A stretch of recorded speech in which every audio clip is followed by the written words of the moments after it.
আসসালামু আলাইকুম প্রিয় শিক্ষার্থীবৃন্দ, টেকনিক ইজ এডুকেশন পক্ষ থেকে তোমাদের সবাইকে স্বাগতম।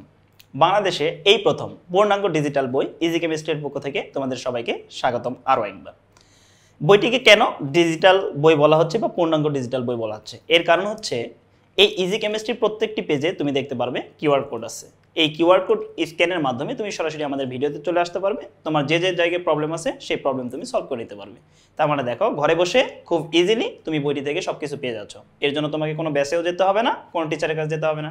সো আমরা দেরি না করে অতি দ্রুত আমাদের নিকটস্থ লাইব্রেরি অথবা টেকনিক ইজ এডুকেশনের হটলাইন নাম্বার অথবা অনলাইন পেজ থেকে আমরা অনলাইনের মাধ্যমে বইটি সংগ্রহ করে নিতে পারি। সো আমরা বেশি দেরি করবো না, চলো একটি সৃজনশীল সলভ করি আমরা। দেখো, আজকে মূলত রাজশাহী বোর্ড 2024 এর প্রশ্নটা আমরা সলভ করব।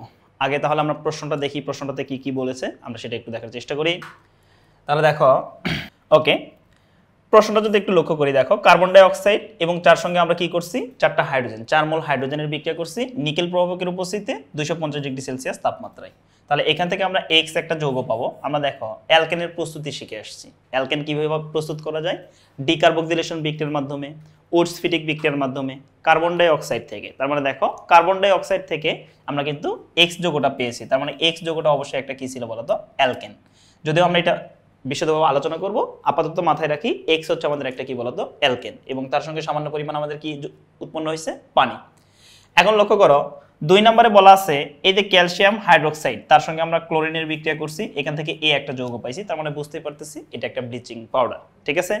তাহলে এখন দেখো আমাদেরকে বলা হয়েছে কি, ক নাম্বার প্রশ্নে বলা হয়েছে ক্ষার কাকে বলে।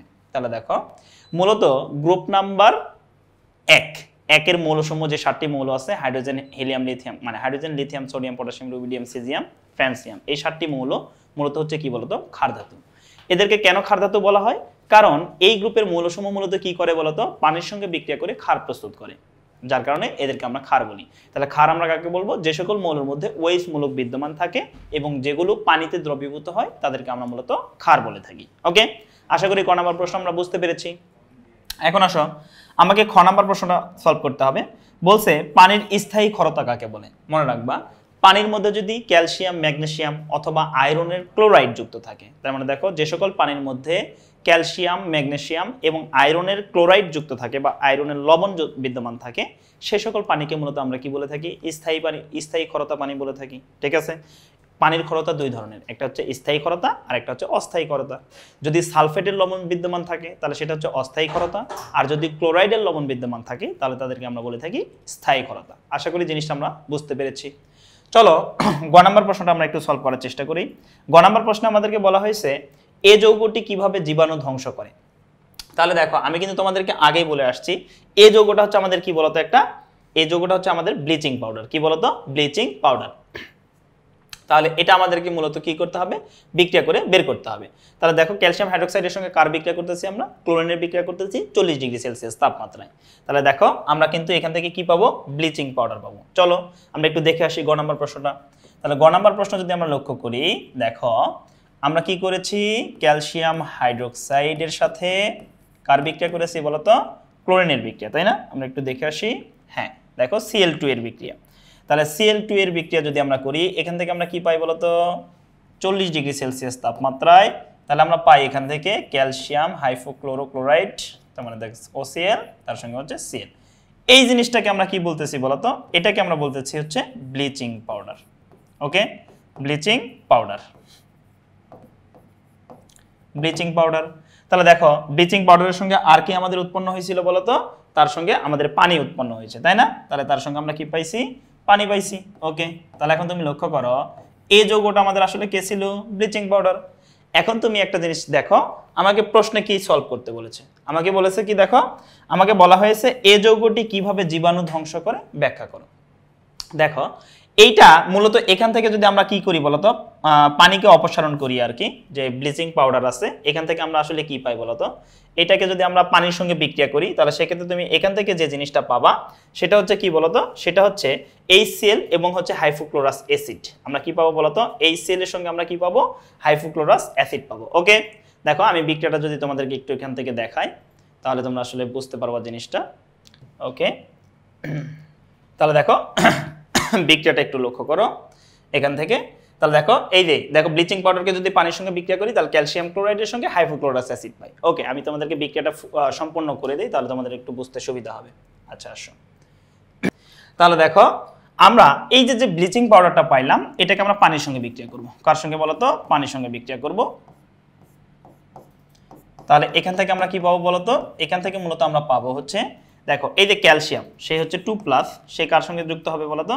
মূলত এইটা ক্যালসিয়াম ক্লোরাইডের লবণ সৃষ্টি করবে অর্থাৎ Cl2, এবং তার সঙ্গে আমাদের কি উৎপন্ন হবে বলো তো? HOCl। এটাকে আমরা বলি কি বলো তো? এটাকে আমরা বলি হচ্ছে হাইপোক্লোরাস অ্যাসিড। Hypochlorous acid.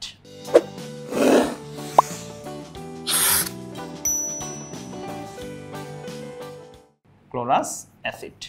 এই যে হাইপোক্লোরাস অ্যাসিড, এখান থেকে মূলত পরবর্তীতে আমরা কি পাই বলতো? হাইপোক্লোরাস অ্যাসিড থেকে বিক্রিয়া করলে আমরা এখান থেকে পাই কি বলতো? এখান থেকে পাই হচ্ছে HCl, এবং তার সঙ্গে আমরা একটা জাইমান অক্সিজেন পাই। এই যৌগটার নাম কি বলতো? জাইমান অক্সিজেন। এখন জাইমান অক্সিজেন কি বলতো? জাইমান অক্সিজেন হচ্ছে একটা তীব্র জারক।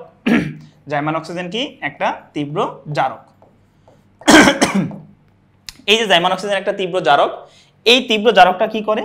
জীবাণুর সঙ্গে বিক্রিয়া করে। কার সঙ্গে বিক্রিয়া করে বলতো? জীবাণুর সঙ্গে বিক্রিয়া করে। বিক্রিয়া করে মূলত এখান থেকে কি তৈরি করে বলতো? মৃত জীবাণু তৈরি করে। কি তৈরি করে? মৃত জীবাণু। এই যে মৃত জীবাণু তৈরি করলো, এটাই কিন্তু দেখো তো, তাহলে কি জীবাণু ধ্বংস করে ফেললো। তার মানে দেখো ভালোভাবে বোঝো, ক্যালসিয়াম হাইড্রোক্সাইডকে যদি আমরা ক্লোরিন সহযোগে বিক্রিয়া করি 40°C তাপমাত্রায়, তাহলে এই যৌগটা আমরা কি পাই বলতো? Bleaching powder. এই ব্লিচিং পাউডারকে যদি আমরা পানির সঙ্গে বিক্রিয়া করি, সেখান থেকে আমরা পাই কি বলতো? ক্যালসিয়াম ক্লোরাইড, এবং তার সঙ্গে কি পেয়ে থাকি বলতো? Hypochlorous acid. ওকে, তাহলে দেখো এই হাইপোক্লোরাস অ্যাসিড থেকে পরবর্তীতে আমরা কি পাই? HCl এবং জাইমান অক্সিজেন। যে জাইমান অক্সিজেনটা কি করে? জীবাণুর সঙ্গে বিক্রিয়া করে মৃত জীবাণুতে পরিণত করে। তার মানে দেখো জীবাণু কিন্তু ধ্বংস করে ফেললো। তাহলে এই প্রক্রিয়ার মাধ্যমে মূলত ব্লিচিং পাউডার কি করে থাকে? জীবাণুকে ধ্বংস করে থাকে। আশা করি আমরা জিনিসটা বুঝতে পেরেছি। তাহলে চলো আমরা একটু ঘ নাম্বার প্রশ্নটা একটু দেখার চেষ্টা করি। ঘ নাম্বার প্রশ্নে আমাদেরকে কি বলা হয়েছে? ঘ নাম্বার প্রশ্নটা একটু লক্ষ্য করি। দেখো ঘ নাম্বার প্রশ্নে বলা হয়েছে উদ্দীপকের X যৌগ থেকে টেট্রাক্লোরোমিথেন প্রস্তুত সম্ভব, বিশ্লেষণ করো। তাহলে X যৌগ কোনটা? দেখো কার্বন ডাই অক্সাইডের সঙ্গে যদি হাইড্রোজেনের বিক্রিয়া করি X যৌগ আমরা একটা অ্যালকেন পাবো, সেখান থেকে টেট্রাক্লোরোমিথেন কিন্তু প্রস্তুত করা সম্ভব। কিভাবে সম্ভব সেটা একটু দেখার চেষ্টা করি আমরা। তাহলে দেখো কার্বন ডাই অক্সাইড, এই কার্বন ডাই অক্সাইডকে আমরা বিক্রিয়া করছি কার সঙ্গে বলতো? 4H2। এখানে আমাদের প্রভাবক হিসেবে কি নেওয়া ছিল? নিকেল, এবং কত বলতো? 250°C তাপমাত্রা। তাহলে 250°C তাপমাত্রা, তাই না? মনে রাখো এই বিক্রিয়াটাতে কার্বন আছে কয়টা? কার্বন আছে একটা। দেখো এখানে শুধুমাত্র কার্বন একটা, তার মানে X যে উৎপাদ সেটা অবশ্যই এক কার্বন বিশিষ্ট অ্যালকেন। তাহলে দেখো এক কার্বন বিশিষ্ট অ্যালকেনের নাম কি বলতো? মিথেন। এক কার্বন বিশিষ্ট অ্যালকেনের নাম কি? মিথেন। এখন তুমি লক্ষ্য করো এখানে হাইড্রোজেন ছিল কয়টা? 4 × 8টা। তাহলে আমি ব্যবহার করছি কয়টা? 4টা। আরো 4টা হাইড্রোজেন আছে। দেখো এখানে 2টা অক্সিজেন আছে, তাহলে 2টা অক্সিজেন 4টা হাইড্রোজেন, তাহলে টোটাল কয় মোল পানি? 2 মোল পানি। তাহলে 2H2O।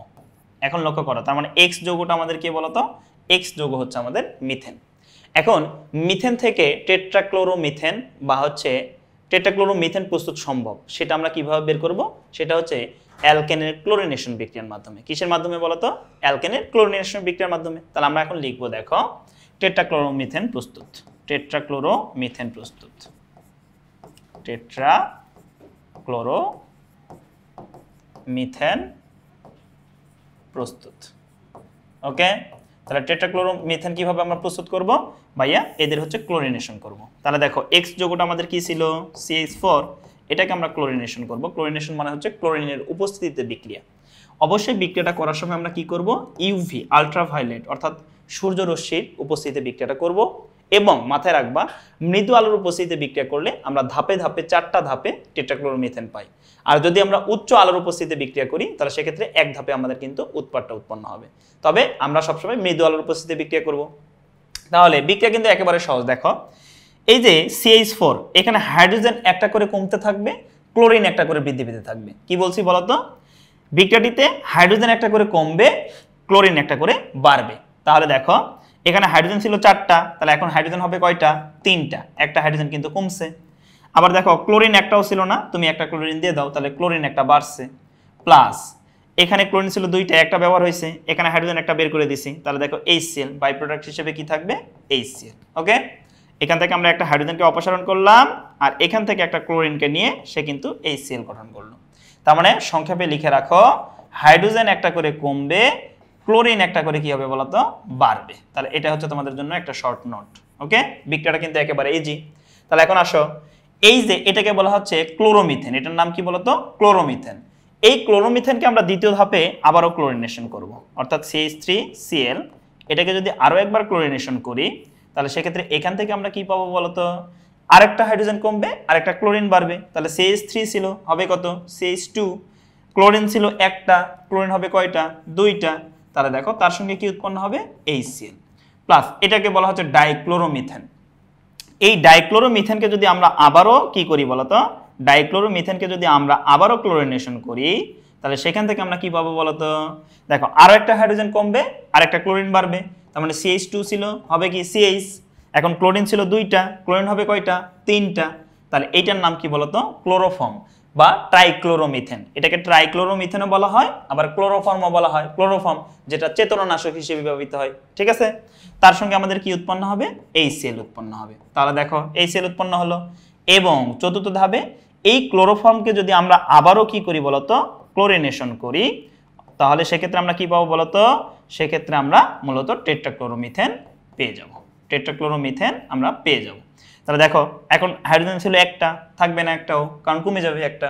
তাহলে ক্লোরিন ছিল তিনটা, হবে কয়টা দেখো ক্লোরিন হবে চারটা। এটাকে আমরা বলতেছি কি টেট্রাক্লোরোমিথেন। তাহলে এটাকে আমরা কি বলতেছি টেট্রাক্লোরোমিথেন। ওকে, আশা করি জিনিসটা আমরা বুঝতে পেরেছি। তার সঙ্গে আমাদের কি উৎপন্ন হবে HCl। তাহলে দেখো তার মানে X যৌগ থেকে কিন্তু আমরা কি করতে পারছি, X যৌগ থেকে আমরা টেট্রাক্লোরোমিথেন কিন্তু প্রস্তুত করতে পারতেছি। তার মানে ঘ নাম্বার প্রশ্ন যেহেতু আমাদেরকে বলেছে যে X যৌগ থেকে টেট্রাক্লোরোমিথেন প্রস্তুত সম্ভব কিনা, হ্যাঁ আসলে আমরা লিখে দেব যে X যৌগ থেকে টেট্রাক্লোরোমিথেন প্রস্তুত সম্ভব। আশা করি প্রশ্নটা আমরা খুব ইজিলি বুঝতে পেরেছি। তাহলে দেখো আমাদের এই ইজি কেমিস্ট্রি বইয়ের পেজ থেকে কিউআর কোড স্ক্যানের মাধ্যমে তুমি খুব সহজে ভিডিওতে এসে তোমার সমস্যা কিন্তু তুমি সমাধান করে নিতে পারলে। এর জন্য তোমার কি বলতো কোনো টিচারের কাছেও যেতে হলো না, আবার সেই সঙ্গে কোনো ব্যাচেও পড়তে হলো না। তার মানে তোমার সময় অপচয় রোধ হলো এবং সেই সঙ্গে টাকা অপচয় রোধ হলো। তাই বেশি দেরি না করে আমরা কি করব, আমরা এই ইজি কেমিস্ট্রি থেকে শুরু করে ইজি ম্যাথ, ইজি বায়োলজি এবং ইজি ফিজিক্স যত ধরনের ইজি বই আছে সবগুলো আমরা আমাদের নিকটস্থ লাইব্রেরি থেকে অথবা টেকনিক ইজ এডুকেশনে অনলাইন পেজ থেকে অনলাইনের মাধ্যমে অর্ডারের মাধ্যমে তুমি কিন্তু বইটিকে সংগ্রহ করতে পারো। সকলে ভালো থাকবে, সুস্থ থাকবে, দেখা হবে নেক্সট কোনো পর্বে ইনশাআল্লাহ। আল্লাহ হাফেজ।